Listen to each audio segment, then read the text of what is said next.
Alors on a eu la chance d'avoir un très grand terrain, donc on a un immense jardin et l'architecte a eu la bonne idée de construire le bâtiment principal du musée sur pilotis. Donc je pense que ce qui frappe le plus quand on arrive pour la première fois au Quai Branly, c'est la taille du jardin au pied de la Tour Eiffel.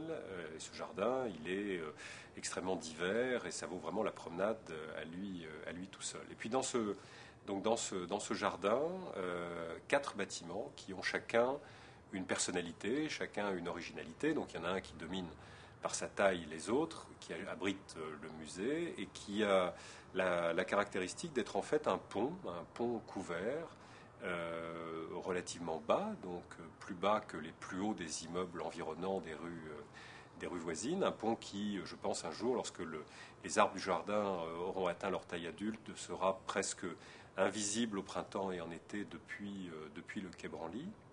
Sur ce pont, la grande salle de lecture de la bibliothèque à une extrémité, puis à l'autre extrémité, l'un des deux restaurants.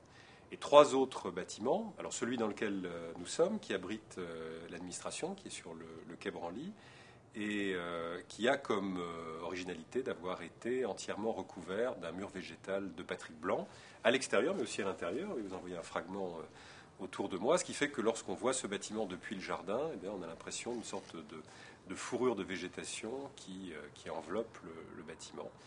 Un bâtiment plus petit qui abrite l'administration et des services de la médiathèque, que nous appelons le samouraï, parce que c'est un bâtiment qui est carapassonné comme un crabe ou comme un guerrier japonais.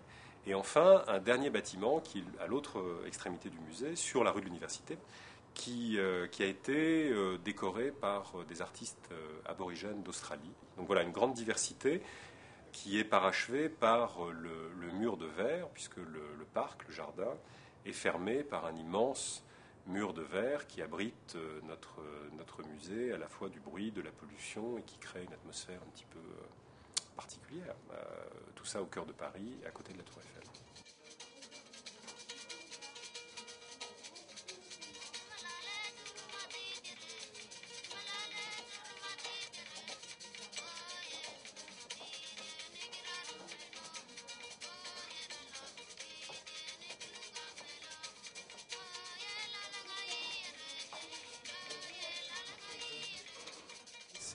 C'est ce qu'on pourrait appeler un musée global.